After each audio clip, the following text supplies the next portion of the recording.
আজ আমি আপনাদের একটি সত্য ঘটনা শোনাতে যাচ্ছি।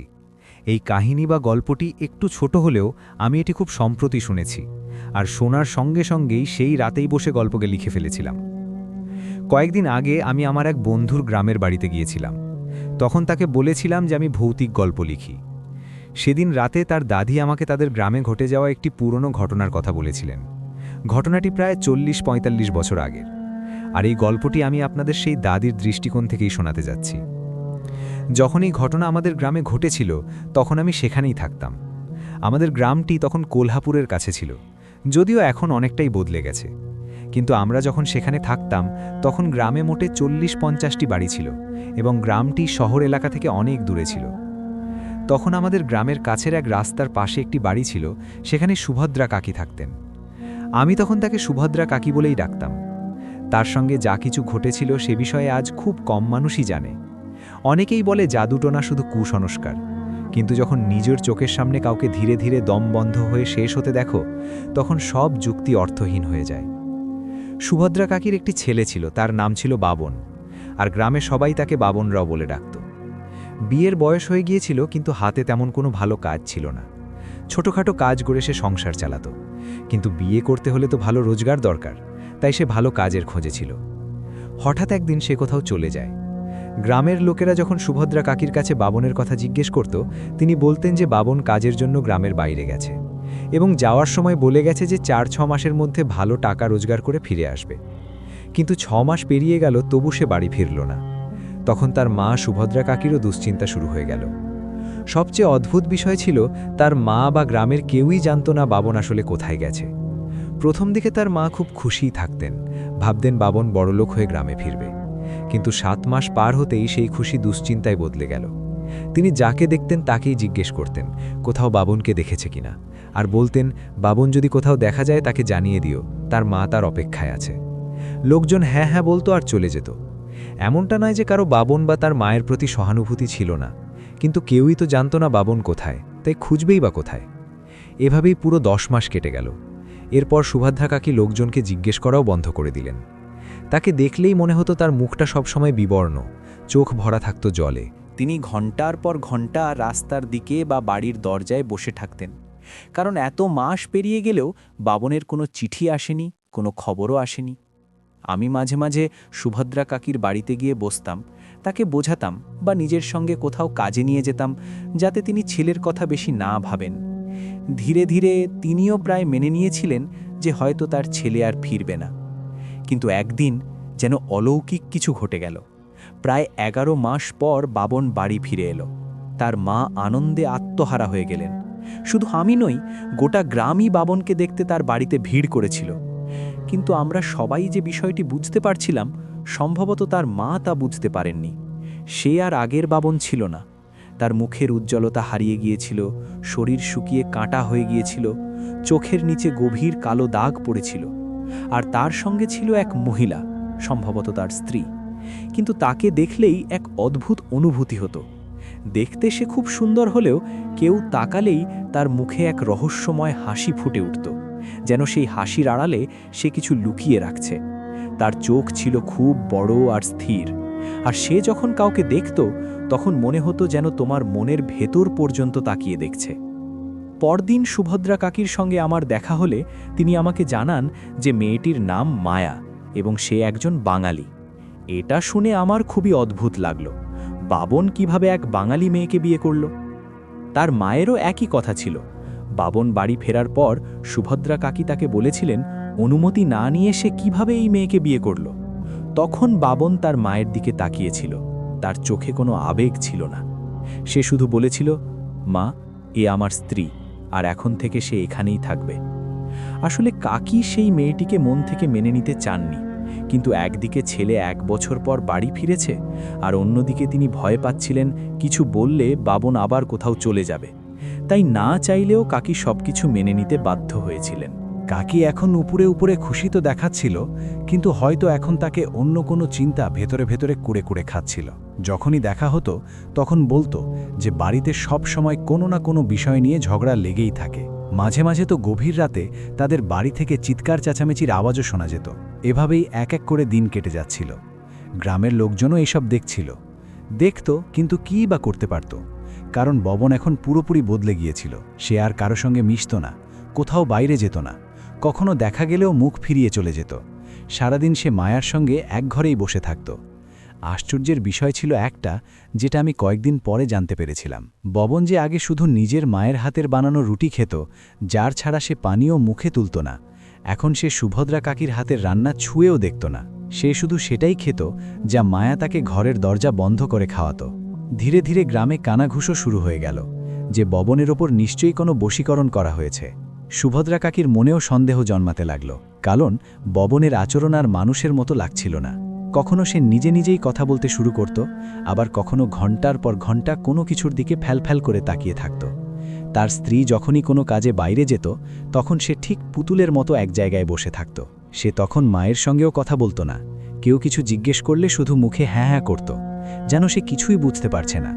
কখনো বলতো, এত আস্তে কথা বলছো কেন, একটু জোরে কথা বলো, একটু উঁচু গলায় বলো। আর তারপর নিজের কানেই নিজে থাপ্পড় মারতে শুরু করত। তার এই আচরণ দেখে তার মা আর আমরা সবাই ভয় পেয়ে যেতাম। এসব অদ্ভুত আচরণ দেখার পর গ্রামের লোকেরা সুভদ্রা কাকিকে বলল যেন তিনি তার বউ মায়ার দিকে ভালো করে নজর রাখেন। এমনই এক রাতের ঘটনা। রাতটা ছিল খুব গভীর, চারপাশে নিস্তব্ধতা ছেয়েছিল। সুভদ্রা কাকিও গভীর ঘুমে ছিলেন, কিন্তু মাঝরাতে হঠাৎ তার ঘুম ভেঙে গেল। জেগে উঠে তিনি ঘরের ভেতর এক ধরনের অদ্ভুত অনুভূতি পেলেন। বাতাসে যেন এক অস্বাভাবিক ভারী ভাব ভেসে বেড়াচ্ছিল। মনে হচ্ছিল কোথাও খুব ধীরে ধীরে কিছু একটা পুড়ছে। তিনি মন দিয়ে শোনার চেষ্টা করলেন, এবং তখন ববনের ঘর থেকে ফিসফিস করার মতো শব্দ শুনতে পেলেন। কাকি ধীরে ধীরে উঠে চাপা পায়ে দরজার কাছে গিয়ে ভেতরে উঁকি দিলেন, আর ঘরের দৃশ্য দেখে তার বুক কেঁপে উঠল। ঘরের মাঝখানে মায়া বসেছিল, তার চুল খোলা ছিল এবং শরীরে এক টুকরো কাপড়ও ছিল না। পুরো শরীর ঘামে ভিজেছিল। তা দেখে কাকির শরীর এক মুহূর্তের জন্য কেঁপে উঠল। তিনি আরও ভালো করে দেখলেন মায়ার সামনে পিতলের একটা থালা রাখা, যার মধ্যে কুমকুম দিয়ে একটা গোল দাগ আঁকা, আর সেই গোলের ঠিক মাঝখানে আটা দিয়ে বানানো একটা ছোট্ট পুতুল রাখা। সুভদ্রা কাকি নিঃশ্বাস বন্ধ করে সব দেখছিলেন। তিনি দেখলেন মায়া একটা সূচ তুলে নিল এবং ধীরে ধীরে সেই সূচটা পুতুলটার বুকের মধ্যে ঢোকাতে লাগল। সূচ ঢোকার সঙ্গে সঙ্গেই কোনায় শুয়ে থাকা ববনের মুখ থেকে চাপা একটা আর্তচিৎকার বেরিয়ে এলো। সে ঘুমিয়েছিল ঠিকই, কিন্তু এমনভাবে ছটফট করে উঠল যেন ঘুমের মধ্যেই তার তীব্র ব্যথা লেগেছে। সুভদ্রা কাকি চাইলেই তখনই তাকে শিক্ষা দিতে পারতেন, কিন্তু মায়ার সেই ভয়ঙ্কর রূপ দেখে তিনি ভীষণ ঘাবড়ে গেলেন। ভয়ে তিনি হাত দিয়ে নিজের মুখ চেপে ধরলেন। তার ভয় হচ্ছিল যে মায়া হয়তো তাকে মেরেই ফেলবে। তারপর তিনি দেখলেন মায়া পুতুলটার পায়ে একটা কালো সুতো পেঁচিয়ে দিল এবং তার ওপর কিছু পানি ছিটিয়ে দিল। হঠাৎ সেই পুতুলটা মাটিতে একটু নড়ে উঠল, যেন তার মধ্যে প্রাণ এসে গেছে। তখন মায়া হেসে বলল, আর একটা রাত, শুধু শেষ একটা ধাপ, তারপর তুই আর কখনো এই বাড়ির হতে পারবি না। সুভদ্রা কাকি দৌড়ে নিজের জায়গায় ফিরে গেলেন এবং বিছানায় গিয়ে নিজেকে লুকিয়ে ফেললেন। সেই ভয়ঙ্কর দৃশ্য দেখে তার পুরো শরীর কাঁপছিল। তিনি বুঝে গেলেন যে ববন নিজের ইচ্ছায় সেখানে নেই, বরং তাকে ওই পুতুলের মাধ্যমে বন্দি করে রাখা হয়েছে।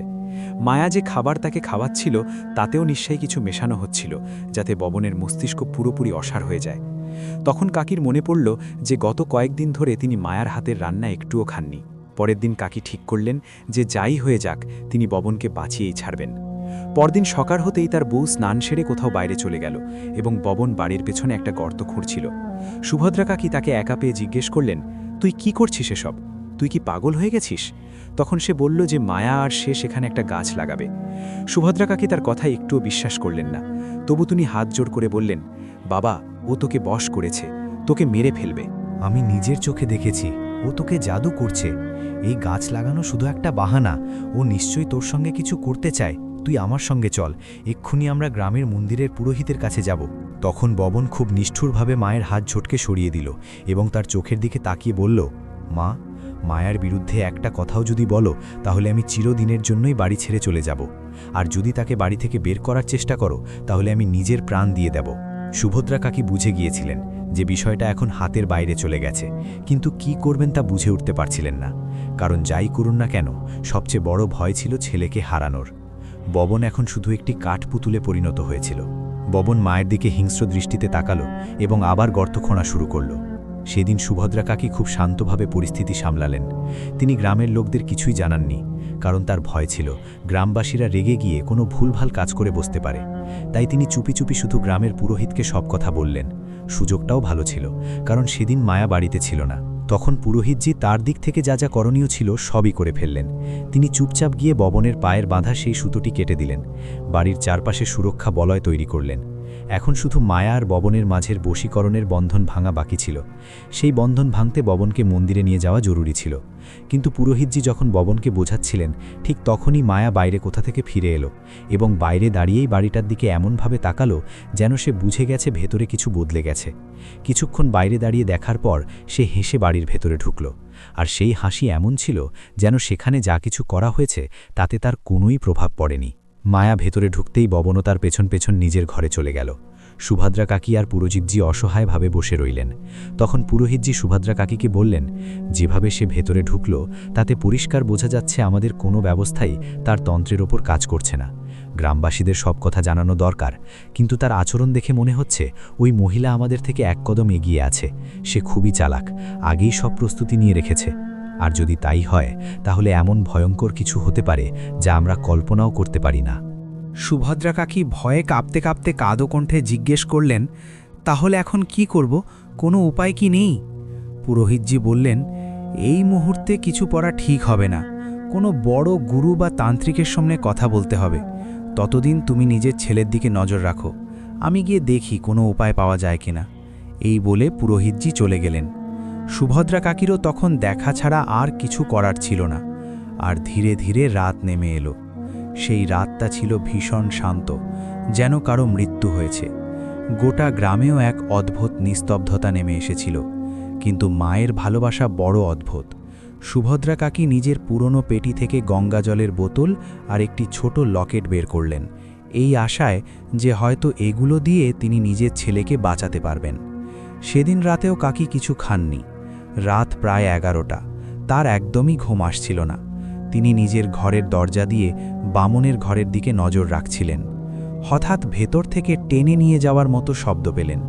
কাকি সঙ্গে সঙ্গে সতর্ক হয়ে গেলেন। তিনি উঠে নিঃশব্দে ভেতরের দরজার আড়ালে গিয়ে লুকিয়ে দেখলেন বামন সম্পূর্ণ অচেতন অবস্থায়, যেন একটা লাশ, ধীরে ধীরে পেছনের উঠোনের দিকে এগিয়ে যাচ্ছে। আর ঠিক তার পেছন পেছন মায়া হাঁটছে। মায়ার চুল খোলা ছিল, হাতে ছিল সেই পিতলের থালা আর জ্বালানো প্রদীপ। এই দৃশ্য দেখে সুভদ্রা কাকি নিজের শাড়ির আঁচল দাঁতে চেপে ধরলেন এবং ঝোপের আড়ালে লুকিয়ে তাদের পেছন পেছন উঠোনে পৌঁছে গেলেন। পেছনের উঠোনের মাঝখানে একটি ছোট গর্ত খোঁড়া ছিল। মায়া পাশে প্রদীপটি রেখে বামনকে গর্তের সামনে বসার ইশারা করল। বামন কোনো প্রতিবাদ না করে পাথরের মতো সেখানে গিয়ে বসে পড়ল। তার চোখ পুরো খোলা ছিল, কিন্তু তাতে কোনো সাড়া ছিল না। তারপর মায়া নিজের আঁচলে বাঁধা ময়দার পুতুলটি বের করল। এবার পুতুলটি কালো কাপড়ে মোড়া ছিল। সে বামনের মুখে হাত বুলিয়ে বলল, আর কয়েকটা মুহূর্ত, তারপর তুমি চিরদিনের জন্য আমার হয়ে যাবে। তখন আর কারো কথা মনে পড়বে না, না তোমার মায়ের, না এই গ্রামের। সুভদ্রা কাকি সব দেখছিলেন, সব শুনছিলেন, আর এই কথা শুনে তার রক্ত টকবক করে ফুটছিল। কিন্তু তিনি সঠিক সময়ের অপেক্ষা করছিলেন। তিনি দেখলেন মায়া একটি ছোট ছুরি বের করে নিজের হাতের তালুতে কাট দিল। কাট দিতেই রক্ত ঝরঝর করে বেরিয়ে এলো, আর সেই রক্তের ফোঁটা পুতুলের উপর পড়তে লাগল। রক্ত পড়ার সঙ্গে সঙ্গেই মায়া মন্ত্রের মতো কিছু বিড়বিড় করতে লাগল, আর তাতেই বাবনের শরীর তীব্রভাবে কাঁপতে শুরু করল। হঠাৎ তার শরীরে ঘাম বেরিয়ে এলো। সে যন্ত্রণায় ছটফট করতে লাগল, কিন্তু তবুও তার মুখ থেকে কোনো শব্দ বের হচ্ছিল না। মন্ত্র জপ করতে করতেই মায়া পুতুলটি তুলে গর্তের মধ্যে রাখল এবং চারপাশে একবার তাকিয়ে তার উপর মাটি চাপা দিতে শুরু করল। এবার সুভদ্রা কাকির আর কিছুই ঠিক লাগল না। তিনি আর অপেক্ষা করা ঠিক মনে করলেন না এবং চিৎকার করতে করতে ঝোপের আড়াল থেকে বেরিয়ে এলেন। থাম ডাইনি, আমার ছেলেকে ছেড়ে দে, ছেড়ে দে তাকে। তুই কেন আমার কাছ থেকে আমার ছেলেকে কেড়ে দিতে চাইছিস? এই বলে সুভদ্রা কাকি নিজের কাছে থাকা গঙ্গাজল মায়ার উপর ছিটিয়ে দিলেন। গঙ্গাজলের ফোঁটা মায়ার শরীরে পড়তেই তার মুখ থেকে বিকট চিৎকার বেরিয়ে এলো। তার শরীর জ্বলতে শুরু করল। সুভদ্রা কাকির এই কাজ দেখে মায়া ভীষণ রেগে গেল। রাগে তার মুখ কালো হয়ে গেল, আর সে যন্ত্রণায় ছটফট করতে লাগল। নিজের শরীর ঘষতে ঘষতে সে বলল, তুই খুব বড় ভুল করে ফেলেছিস বুড়ি, এখন তোকে এর ফল ভোগ করতেই হবে।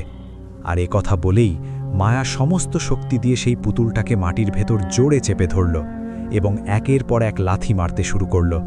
এটা করতেই বাবনের পুরো শরীর যেন অবশ হয়ে গেল। সে হঠাৎ করেই মাটিতে লুটিয়ে পড়ল এবং ছটফট করতে লাগল। তার শরীরে অদ্ভুত রকমের খিঁচুনি উঠল। গলা যেন কোনো অদৃশ্য ফাঁসের টানে আটকে যাচ্ছিল। তার শ্বাস নিতে ভীষণ কষ্ট হচ্ছিল, কারণ তখন বাবন নিজের গলা চেপে ধরে মাটিতে পড়ে যন্ত্রণায় কাতরাচ্ছিল।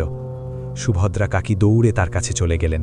তার মাথা কোলে তুলে নিয়ে মুখে হাত বুলিয়ে দিতে লাগলেন আর বললেন, বাবন, বাবন, আমার দিকে দেখ, চোখ খোল, তোর কিছু হবে না, আমি আছি তো তোর সঙ্গে। আর একেবারে শেষবারের মতো বাবন তার মায়ের চোখের দিকে তাকালো। বহুদিন পর তার চোখে সেই পুরনো বাবনকে দেখতে পেলেন কাকি। সে কাপা কাপা হাতে মায়ের হাত ধরে ফেলল, আর সেই মুহূর্তে তার চোখ বেয়ে জল গড়িয়ে পড়তে লাগল। সুভদ্রা কাকির পক্ষে সেই দৃশ্য আর সহ্য করা যাচ্ছিল না। তিনি পাগলের মতো চিৎকার করতে করতে নিজের হাতে গর্তটা খুঁড়তে শুরু করলেন। মাটি সরাতে গিয়ে তার নখ ভেঙে গেল, আঙুল কেটো রক্ত বেরোতে লাগল। তবুও তিনি এক মুহূর্তের জন্যেও থামলেন না। তিনি চিৎকার করছিলেন, গ্রামের লোকজনকে ডাকছিলেন, আর শেষ পর্যন্ত মাটি সরাতে সরাতে সেই পুতুলটা খুঁজে পেলেন। কিন্তু যেই মুহূর্তে তিনি পুতুলটাকে স্পর্শ করলেন, বুঝতে পারলেন সেটার রং কালো হয়ে গেছে এবং তার ভেতর থেকে পচা মাংসের মতো দুর্গন্ধ বেরোচ্ছে।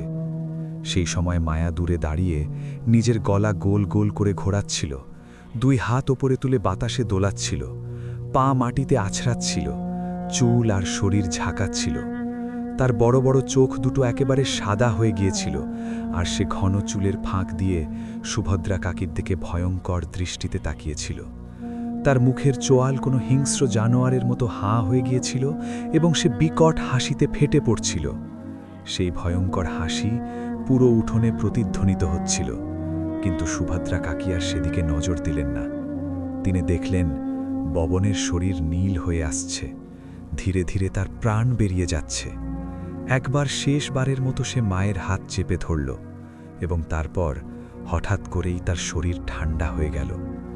এটা দেখেই সুভদ্রা কাকির মুখ থেকে এক বিকট চিৎকার বেরিয়ে এলো, যা রাতের নীরবতা ভেঙে দিল।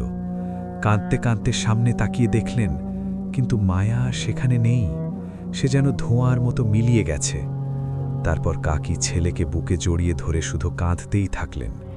কিছুক্ষণের মধ্যেই গ্রামের লোকজন এসে পৌঁছালো, কিন্তু ততক্ষণে সব শেষ হয়ে গেছে। লোকেরা সেই মেয়েটাকে আশেপাশের গ্রাম আর জঙ্গলে অনেক খুঁজল, কিন্তু কোথাও তার কোনো খোঁজ পাওয়া গেল না। সে সেই রাতেই ধোঁয়ার মতো উধাও হয়ে গিয়েছিল, তার কোনো চিহ্ন পর্যন্ত মেলেনি। যেন তাকে মাটি গিলে ফেলেছে বা আকাশ তুলে নিয়েছে, ঠিক এমনভাবেই সে হারিয়ে গিয়েছিল। পরদিন সকালে সুভদ্রা কাকি নিজের উঠোনে বসেছিলেন। তার কোলে ছিল ববনের নিথর দেহ, আর পাশে পড়েছিল সেই কালো হয়ে যাওয়া আটা দিয়ে বানানো পুতুলটা। কাকির এমন অবস্থা দেখে আমিও নিজেকে সামলাতে পারিনি। তার সঙ্গে কি ঘটেছে তার কিছুটা আন্দাজ আমার ছিল। শুধু আমি নই, গ্রামের সব মহিলারাই কাঁদছিল, আর এই ঘটনার পর কাকির মানসিক অবস্থা পুরোপুরি ভেঙে পড়েছিল। গ্রামের লোকেরা কোনো রকমে ববনের শেষকৃত্য করল, এবং তার কয়েকদিন পরই এক রাতে হঠাৎ সুভদ্রা কাকিরও মৃত্যু হয়ে গেল। কাকির মৃত্যুর পর তাদের বাড়িটা ভেঙে ফেলা হয়, কারণ গ্রামের লোকেরা সেই বাড়িটাকে অভিশপ্ত মনে করত এবং কেউ আর সেই বাড়ির দিকে তাকাতেও চাইত না। ববনের মৃত্যুর পর পুরো গ্রাম একটা বড় শিক্ষা পেল যে এই তন্ত্রমন্ত্র, জাদুটোনা বা বশীকরণ কোনো খেলনা বিষয় নয়। এটা এমন এক ফাঁদ যেখানে কেউ একবার পা দিলে তার আত্মা আর নিজের থাকে না। এই কারণেই গ্রামের মানুষ আজও এসব থেকে দূরে থাকে। পরে পুরোহিতজি, যিনি সুভদ্রা কাকির বাড়িতে গিয়েছিলেন, বলেছিলেন যে মায়া হয়তো ববনকে নিয়ে কোনো অসম্পূর্ণ তন্ত্র সাধনা করতে চেয়েছিল, কিন্তু এত বশীকরণ করার পরও ববনের প্রাণ তার মায়ের সঙ্গে বাঁধা ছিল, তাই সে কখনো পুরোপুরি মায়ার কবজায় যায়নি, এবং সম্ভবত এই কারণেই মায়ার সাধনা সম্পূর্ণ হচ্ছিল না। মায়া হয়তো এই কারণেই এখানে এসেছিল, যাতে ববনকে তার মায়ের কাছ থেকে আলাদা করতে পারে এবং তারপর তাকে নিয়ে গিয়ে নিজের অসম্পূর্ণ কাজ শেষ করতে পারে। তো বন্ধুরা, এটাই ছিল সেই ঘটনা। এই পুরো কাহিনীতে একটা জায়গা ছিল যেখানে ববনকে বাঁচানোর একটা সুযোগ ছিল, কিন্তু হয়তো কাকি সেটা বুঝতে পারেননি। বলতে পারবেন কি সেটা কোন মুহূর্ত ছিল? দেখি কার মাথা সবচেয়ে দ্রুত কাজ করে, আর যদি এই প্রশ্নের উত্তর আমার কাছ থেকে জানতে চান তাহলে আজ রাত 12টার আগে এই ভিডিওতে 5000 লাইক আর 1 লাখের বেশি হাই পয়েন্টে পৌঁছে দিতে হবে। বাকি সত্যটা কি ছিল সেটা তো শুধু সেই মেয়েটাই জানত, বা হয়তো আজও জানে। বাকি আমরা শ্রোতারা যখন এমন গল্প, এমন ঘটনাগুলো শুনি, তখন শুধু এটুকুই ভাবি, এমনটা হওয়া উচিত ছিল না। যদি এমন না হতো কত ভালোই না হতো, সে যদি বেঁচে যেত তাহলে কত স্বস্তি লাগত। কিন্তু আমার মনে হয় এই ঘটনাটা ঠিক একটা ঝড়ের মতো, যা এসেই একটা ঘর তছনছ করে দিয়ে চলে যায়। আর ঝড়কে কে জিজ্ঞেস করে, তুই কেন এসেছিলি, তোর উদ্দেশ্য কি ছিল? কারণ ঝড়ের উদ্দেশ্য একটাই, আর সেটা আপনারা সবাই জানেন। তো এটাই ছিল আজকের প্রথম ঘটনা ও প্রথম গল্প। এবার আমরা এগিয়ে যাচ্ছি দ্বিতীয় গল্পের দিকে। আজকের দ্বিতীয় গল্পটি আমাদের পাঠিয়েছেন বৈভবজি। এটি তার বাবার সঙ্গে ঘটে যাওয়া একটি ঘটনা, আর সেই ঘটনাকেই আমরা গল্পের রূপ দিয়েছি। তো চলুন এবার এই গল্পটা শুনি তার বাবার দৃষ্টিকোণ থেকে। আমার নাম সুরেশ হলদনকর, আমি কোঙ্কনের বাসিন্দা। যে কাহিনীটা আমি আপনাদের শোনাতে যাচ্ছি সেটা বহু বছর আগে আমার সঙ্গে ঘটে যাওয়া এক ভীষণ অদ্ভুত ঘটনা। তখন আমি মুম্বাইয়ের একটি মিলে কাজ করতাম। হঠাৎ বাড়ি থেকে খবর এলো যে বাবার শরীর খুব খারাপ। তাই আমি তড়িঘড়ি করে রাতের শেষ সরকারি বাসে উঠে পড়লাম।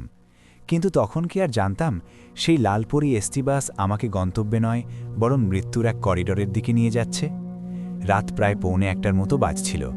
বাসে আমি আর বাসের স্টাফ ছাড়া আর কেউ ছিল না। বাইরে মুষলধারে বৃষ্টি হচ্ছিল, আর জানালার কাছে পড়া বৃষ্টির ফোঁটাগুলো এমন লাগছিল যেন কেউ বাইরে থেকে আঙ্গুল দিয়ে আস্তে আস্তে টোকা দিচ্ছে। বাসটা পশ্চিম ঘাটের সেই ভয়ঙ্কর বাঁকগুলো পেরিয়ে যাচ্ছিল, যেখানে একদিকে উঁচু পাহাড় আর অন্যদিকে গভীর খাদ, যার নিচে শান্ত অথচ ভীতিকর একটি নদী বয়ে চলেছে। হঠাৎ বাসটা একটা জোর ধাক্কা খেল, ইঞ্জিন থেকে অদ্ভুত শব্দ এলো, আর পরমুহূর্তেই বাসটা নিস্তেজ হয়ে গেল। ড্রাইভার অনেক চেষ্টা করল স্টার্ট দেওয়ার, কিন্তু বাস নড়ল না। হেডলাইটগুলো কিছুক্ষণ কাঁপতে কাঁপতে জ্বলল, তারপর নিভে গেল। চারদিকে তখন শুধু ঘোর অন্ধকার আর বাইরে বয়ে চলা নদীর গর্জন। ড্রাইভার স্টিয়ারিংয়ে হাত আছড়ে বিরক্ত গলায় বলল, সর্বনাশ হয়ে গেল, এই পুরনো খাটারা এখানেই দম ছাড়ল। কন্ডাক্টর নিজের সিট থেকে উঠে ঘড়ির দিকে তাকালো, আর তার মুখ একেবারে ফ্যাকাশে হয়ে গেল। সে ড্রাইভারের দিকে তাকিয়ে নিচু স্বরে বলল, দাদা, আজ পূর্ণিমা, আর আমরা ব্রিজের একেবারে মাথায় দাঁড়িয়ে আছি। কন্ডাক্টরের কথায় ড্রাইভারের মুখেও হঠাৎ ভয় নেমে এলো। সে কোনো কথা না বলে নিজের সিট ছেড়ে বাসের মেঝেতে শুয়ে পড়ল। কন্ডাক্টর লাফিয়ে উঠে পাগলের মতো বাসের এক এক করে সব জানালা জোরে জোরে বন্ধ করতে লাগল। লোহার জানালার শব্দে পুরো কেবিন কেঁপে উঠল। তারপর সে ছুটে এলো আমার দিকে। তার চোখের ভয় আমি আজও ভুলতে পারিনি। আমি বললাম, আরে ভাই, এসব কি করছো? বাস খারাপ হয়েছে তো ঠিক করো, জানালাগুলো বন্ধ করছো কেন? সে আমার হাত ধরে নিচের দিকে টানতে টানতে ফিসফিস করে বলল, বাবু, আওয়াজ করো না, নিচে শুয়ে পড়ো, চুপচাপ চোখ বন্ধ করো, আর যতক্ষণ না সূর্যের প্রথম আলো দেখছ মাথা তুলবে না। আমি বিস্মিত আর কিছুটা রেগে গিয়ে বললাম, এসব কি বাজে কথা? বাস খারাপ হলে বাইরে গিয়ে ঠিক করো বা সাহায্য চাও, এভাবে শুয়ে থাকছো কেন? তখন সে কাঁপতে থাকা হাতে আমার মুখ চেপে ধরে চোখে চোখ রেখে বলল, চুপ কর, বাঁচতে চাইলে যা বলছি তাই কর, বাইরে যা আছে তাকে দেখা মানে নিজের মৃত্যুকে দেখা। তখন তার হাত বরফের মতো ঠান্ডা ছিল। ড্রাইভার আর কন্ডাক্টর দুজনেই বাসের মেঝেতে সোজা হয়ে শুয়ে পড়ল। ভয়ে আমিও তাই করলাম, কিন্তু আমার মাথার ভেতর হাজারো প্রশ্ন ঘুরছিল। বাসের ভেতরের হলুদ আলোও নিভে গিয়েছিল। বাইরে থেকে এখন শুধু নদীর কলকল শব্দ শোনা যাচ্ছিল। চারদিকে গভীর নিস্তব্ধতা। এভাবে প্রায় ৮-১০ মিনিট কেটে গেল। তখন আমার মনে নানা সন্দেহ জাগতে লাগল। এরা কি ইচ্ছে করে আমাকে ভয় দেখাচ্ছে, নাকি আমাকে লুট করার ফন্দি করছে? কেনই বা এমন করছে? ঠিক তখনই বাসের একেবারে বাইরে থেকে একটা শব্দ এলো। কেউ কাঁদছে, একটা নারীর কান্নার শব্দ। মাদাদ কারো, মাদাদ কারো। ভীষণ করুণভাবে সে কাঁদছিল। তার কান্না এত বাস্তব আর এত কাছের মনে হচ্ছিল যে আমার মনে হলো কোনো দুর্ঘটনাগ্রস্ত নারী বাসের দরজার কাছে পড়ে সাহায্য চাইছে। আমার হৃদয় গলে গেল। মনে হলো হয়তো ড্রাইভার কোনো দুর্ঘটনা ঘটিয়েছে আর তাই লুকোচ্ছে। আমি আস্তে করে উঠতে চাইলাম। ঠিক তখনই কন্ডাক্টর অন্ধকারে আমার পা শক্ত করে ধরে ফেলল। সে মাথা তোলেনি, শুধু আঙুল দিয়ে নিচে থাকার ইশারা করছিল। কিন্তু তখন সেই নারীর কান্না চিৎকারে পরিণত হয়েছে, আর আমি আর নিজেকে সামলাতে পারলাম না। আমি মাথা তুলে পাশের জানালার কাঁচ দিয়ে বাইরে তাকালাম। বাইরে কুয়াশা ছিল, কিন্তু চাঁদের আলোয় বাসের আশেপাশের জমি পরিষ্কার দেখা যাচ্ছিল। তারপর আমি একটু সামনে ঝুঁকে দরজার দিকে তাকালাম আর দেখলাম বাসের দরজার কাছে একজন নারী দাঁড়িয়ে আছে। সে একটা পুরনো শাড়ি পরেছিল, যেটা পুরোপুরি রক্ত আর কাদায় মাখামাখি হয়েছিল। কন্ডাক্টর বারবার আমাকে নিচু হয়ে বসার ইশারা করছিল, আর সেই মহিলা একটু ঘুরতেই আমার নজর গেল তার মুখের দিকে। তার গলা একদিকে পুরোপুরি ঝুলে পড়েছিল, যেন মেরুদণ্ডটাই ভেঙে গেছে, আর সে তার সাদা হয়ে যাওয়া চোখ দিয়ে বাসের পেছনের দিকে তাকালো। তার মুখের অর্ধেক মাংস যেন নেই, ঠিক এমন মনে হচ্ছিল যেন কোনো ভয়ঙ্কর দুর্ঘটনায় ঘষে উঠে গেছে। সেই দৃশ্য দেখে আমার গলা দিয়ে আর কোনো আওয়াজ বেরোলো না, শরীর একেবারে জমে গেল। ঠিক সেই মুহূর্তেই আমার চোখ পড়ল ওই মহিলার পেছনে নদীর ধারে। সেখানে অগণিত ছায়া মূর্তি দাঁড়িয়েছিল। কে জানে কতজন ছিল তারা। কারো হাত কাটা, কারো মাথা থেতলানো, কেউ আবার হামাগুড়ি দিচ্ছে। আর তারা সবাই ধীরে ধীরে বাসের দিকে এগিয়ে আসছিল। তাদের চোখে কোনো উজ্জ্বলতা ছিল না, ছিল শুধু এক সীমাহীন শূন্যতা। কন্ডাক্টর ঝটকা দিয়ে আমাকে নিচে টেনে নিল। আমরা দুজনেই তখন বাসের মেঝেতে হামাগুড়ি দিতে দিতে ড্রাইভারের কাছে পেছনের সিট পর্যন্ত পৌঁছালাম। আর তখন কন্ডাক্টর আমার কানের কাছে এসে ফিসফিস করে বলল, দেখলে তো, ওরা অতৃপ্ত আত্মা, অমাবস্যা আর পূর্ণিমার রাতে দেখা দেয়, নিজেদের হারিয়ে যাওয়া জীবন খুঁজতে। এরা সবাই গত কয়েক বছরে এই ব্রিজ থেকে পড়ে মরেছে, এই নদীতে ডুবে মারা গেছে। এখন শুধু প্রার্থনা করো যেন ওরা ভেতরে ঢুকতে না পারে। আর তখন বাসের বাইরে থেকে একটা নয়, হাজার হাজার শব্দ একসঙ্গে আসতে লাগল। কেউ দরজায় আঘাত করছিল, কেউ জানালা আঁচড়াচ্ছিল, আবার কেউ জানালার কাঁচে নিজের হাড় ঘষছিল। কান্না, চিৎকার আর আর্তনাদের এমন ভয়ঙ্কর শব্দ উঠল যে আমাকে নিজের কান বন্ধ করে রাখতে হলো। পুরো বাসটা কাঁপতে শুরু করেছিল, যেন হাজার হাজার হাত মিলে সেটাকে নদীর দিকে ঠেলে দেওয়ার চেষ্টা করছে। সেই রাতটা আমার কাছে যেন থমকে গিয়েছিল। বাসের ভেতরের বাতাস ভারী আর দম বন্ধ করা হয়ে উঠেছিল। তবুও আমরা তিনজন ঘামে ভিজে গিয়েও ঠান্ডায় কাঁপছিলাম। বাইরে শব্দের ধরন এখন বদলে গিয়েছিল। সেটা আর শুধু কান্নার আওয়াজ ছিল না, মনে হচ্ছিল যেন শত শত মানুষ বাসটার চারপাশে ঘুরে বেড়াচ্ছে। বাসের মেঝেতে শুয়ে আমি নিজের মেরুদণ্ডে এক অদ্ভুত শীতল স্রোত অনুভব করছিলাম। লোহার সেই মেঝে বরফের মতো ঠান্ডা ছিল, কিন্তু তার চেয়েও বেশি ঠান্ডা ছিল বাসের ভেতরের সেই নিস্তব্ধতা। কন্ডাক্টর আমার হাত এত জোরে ধরে রেখেছিল যে তার নখ আমার চামড়ায় ঢুকে যাচ্ছিল, কিন্তু তবুও আমি একটুও শব্দ করিনি।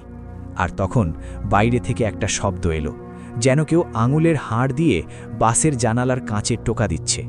সেই শব্দ পুরো বাসের এক প্রান্ত থেকে অন্য প্রান্তে ঘুরে বেড়াতে লাগল, কখনো ড্রাইভারের জানালার কাছে, কখনো আবার একেবারে পেছনের সিটের দিকে। কন্ডাক্টর মুখটা মাটির খুব কাছে এনে একদম ধীরে ফিসফিস করে বলল, বাবু, একদম কোনো আওয়াজ করবে না। যদি ওরা বুঝতে পারে ভেতরে কেউ জীবিত আছে, তাহলে সকাল পর্যন্ত এখানেই ডেরা বেঁধে থাকবে। আমার তখন অবস্থা ভীষণ খারাপ হয়ে গেছে। সেখানে শুয়ে শুয়ে আমার শ্বাস নিতে কষ্ট হচ্ছিল।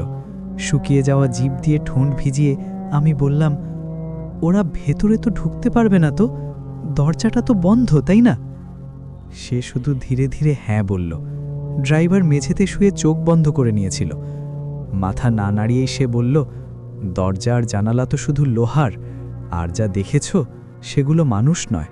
তবুও ঈশ্বরের ওপর ভরসা রাখো, কিন্তু যদি ওরা তোমাকে দেখে ফেলে তাহলে তোমাকে পাগল করে দিতে পারে। তাদের ভয়ঙ্কর আর যন্ত্রণা ভরা আওয়াজ তোমাকে বাইরে যেতে বাধ্য করতে পারে। তাই শুধু শুনতে থাকো আর নিজেকে মনে করিয়ে দাও যে কোনো অবস্থাতেই উঠবে না, কোনো অবস্থাতেই বাইরে যাবে না। সকাল হলেই সব শেষ হয়ে যাবে। আর ঠিক তখনই একটা অদ্ভুত পচা গন্ধ ছড়াতে শুরু করল, আর তার সঙ্গেই বাসের ছাদের ওপর কিছু পড়ার শব্দ এলো। মনে হলো যেন কেউ ওপর থেকে লাফ দিয়েছে। আমরা তিনজন একেবারে নিস্তব্ধ হয়ে গেলাম। কথা বলতেও তখন আমার ভয় লাগছিল। ঠিক তারপরই হামাগুড়ি দেওয়ার মতো শব্দ আসতে লাগল। ভয়ে আমি চোখ বন্ধ করে নিলাম, আর চোখ বন্ধ করতেই যেন কান আরও তীক্ষ্ণ হয়ে গেল। এখন খুব সামান্য শব্দ পরিষ্কার শুনতে পাচ্ছিলাম। ব্রিজের নিচে নদীর পানি তীব্র গতিতে বয়ে যাচ্ছিল, আর সেই শব্দ এখন কোনো দানবের গর্জনের মতো শোনাচ্ছিল। জানালার বাইরে থেকে ফিসফাস আওয়াজ আসতে লাগল। হাজার হাজার মানুষ একসঙ্গে যেন কিছু বিড়বিড় করছিল। তারা কি বলছিল বোঝা যাচ্ছিল না, কিন্তু সেই আওয়াজে এমন এক হতাশা, ক্ষুধা ছিল যে আমার বুক কেঁপে উঠছিল। আমার দম বন্ধ হয়ে আসছিল। মনে হচ্ছিল যেন ওরা বাসটাকে নদীতে ফেলে দেবে। তবুও আমি কাঁপতে কাঁপতে বললাম, কন্ডাক্টর ভাই, বাসটা নড়ছে, ওরা এটাকে নদীতে ফেলে দেবে। কন্ডাক্টর আমার হাত আরও শক্ত করে ধরে দাঁত চেপে বলল, না, ফেলবে না, ওরা শুধু ভয় দেখাচ্ছে। ওরা চায় তুমি ভয় পাও, তুমি চিৎকার করো আর দরজা খুলে পালাও, কিন্তু তুমি মন দিও না, শুধু চোখ বন্ধ করে থাকো। আমি ভয়ে ছোট ছোট শ্বাস নিচ্ছিলাম। সময় যেন খুব ধীরে ধীরে এগোচ্ছিল। প্রতিটা মিনিট এক একটা বছরের মতো লাগছিল। মাঝরাতে এমন একটা মুহূর্ত এলো যখন জানালার কাছে বাইরে থেকে কেউ নিজের মুখ চেপে ধরল। যদিও আমি সেটা দেখে সঙ্গে সঙ্গে চোখ বন্ধ করে নিয়েছিলাম, কিন্তু তার মুখের ছায়া বাঁশের ভেতরে মেঝের ওপর পড়ছিল। একটা লম্বা বাঁকা ছায়া, যার গলা ভাঙা ডালের মতো একদিকে ঝুলেছিল। আমি সেই দৃশ্য থেকে মন সরিয়ে নেওয়ার চেষ্টা করলাম। বাইরে তাপমাত্রা আরও নেমে যাচ্ছিল। বাসের ভেতরে আমাদের নিঃশ্বাসের ভাব জমে উঠছিল। পচা মাংসের সেই দুর্গন্ধ এতটাই তীব্র হয়ে উঠেছিল যে আমার দম বন্ধ হয়ে আসছিল। পরের 3 ঘন্টা আমরা যেন নরকের মধ্যে কাটালাম। কখনো বাইরে কেউ কাঁদতে কাঁদতে হঠাৎ জোরে বাসের কাছে আঘাত করত, আবার কখনো এমন ভয়ঙ্কর নীরবতা নেমে আসত যে মনে হতো সবকিছু শেষ হয়ে গেছে। কিন্তু আমরা একটু নড়াচড়া করার চেষ্টা করলেই আবার সেই বিভীষিকাময় শব্দগুলো শুরু হয়ে যেত। এভাবেই সারা রাত কেটে গেল। তারপর ধীরে ধীরে বাইরের ঘন কালো অন্ধকার একটু ফিকে হতে লাগলো। নদীর গর্জনও এখন কিছুটা শান্ত শোনাতে লাগলো, আর সেই অদ্ভুত কান্না আর চিৎকারের শব্দগুলোও থেমে গেল। বাসের ফাঁক ফোকর দিয়ে ঢুকে পড়া ঠান্ডা হাওয়াটাও তখন একটু সতেজ লাগছিল। ড্রাইভারই সবার আগে মাথা তুলল। তার চোখ লাল হয়েছিল আর মুখে গভীর ক্লান্তির ছাপ। সে জানালার দিকে না তাকিয়েই বলল, সূর্য উঠতে চলেছে, মনে হয় তারা চলে গেছে। কন্ডাক্টর আমার হাত ছেড়ে দিল। আমার হাত তখন নীলচে হয়ে গিয়েছিল। আমরা 3 জন ধীরে ধীরে উঠে বসে পড়লাম। তবু আমার জানালার বাইরে তাকানোর সাহস হচ্ছিল না। কন্ডাক্টর উঠে নিজের পোশাক ঝাড়ল এবং কাঁপতে থাকা হাতে পকেট থেকে দেশলাই বের করল। সে বাসের দরজা খুলল। বাইরে কুয়াশা ছিল, কিন্তু সেই ভয়ঙ্কর ভিড় আর ছিল না। সে বাইরে দাঁড়িয়ে তাজা হাওয়ায় শ্বাস নিয়ে বলল, বেঁচে গেছো বাবু, আজকের রাতটা তোমার জীবনের সবচেয়ে লম্বা রাত ছিল, তাই না? আমি জানালার কাঁচের দিকে তাকালাম। কাঁচে বাইরে থেকে অসংখ্য আঙুলের ছাপ ছিল, কাদা আর বালিতে মাখা। আর যে জানালায় আমি সেই মহিলাকে দেখেছিলাম, ঠিক সেখানেই কাঁচে ফাটল ধরে গিয়েছিল, যেন কেউ সেখানে ভীষণ জোর প্রয়োগ করেছিল। ড্রাইভার চাবি ঘোরাতেই বাসটা একবারেই স্টার্ট হয়ে গেল। মনে হচ্ছিল যেন সারা রাত কেউ বাসটাকে আটকে রেখেছিল আর এখন ছেড়ে দিয়েছে।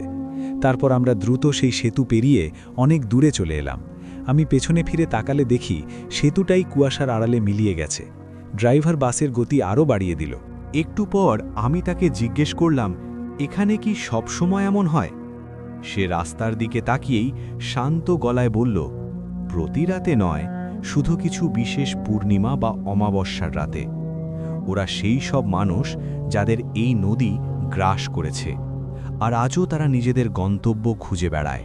পুরো যাত্রাপথে আমি আর একটি কথাও বলিনি। শেষে যখন নিজের গ্রামে পৌঁছে বাস থেকে নামলাম, তখন দেখলাম আমার জুতোর ওপরেও সেই কালো কাদা লেগে আছে, যেটা আমি জানালার কাছে দেখেছিলাম। সেই রাত শেষ হয়ে গিয়েছিল, কিন্তু সেই রাতের নিস্তব্ধতা আজও আমার কানে গুঞ্জন তোলে। তো বন্ধুরা, এটাই ছিল আজকের 2টি গল্প। আপনাদের গল্পগুলো কেমন লাগলো কমেন্ট করে অবশ্যই জানাবেন। আর এই 2 গল্পের মধ্যে কোনটা আপনাদের সবচেয়ে বেশি ভালো লেগেছে সেটাও জানাতে ভুলবেন না। আর সবচেয়ে গুরুত্বপূর্ণ কথা, যদি গল্পগুলো ভালো লেগে থাকে তাহলে ভিডিওটি লাইক করুন, শেয়ার করুন এবং চ্যানেলটি সাবস্ক্রাইব করতে ভুলবেন না। পাশাপাশি ভিডিওটিকে হাইপ দিতেও সাহায্য করুন। আজকের জন্য এখানেই শেষ। আবার দেখা হবে পরের এপিসোডে আরও ভয়ঙ্কর গল্প নিয়ে। ততদিনের জন্য ধন্যবাদ এবং শুভরাত্রি।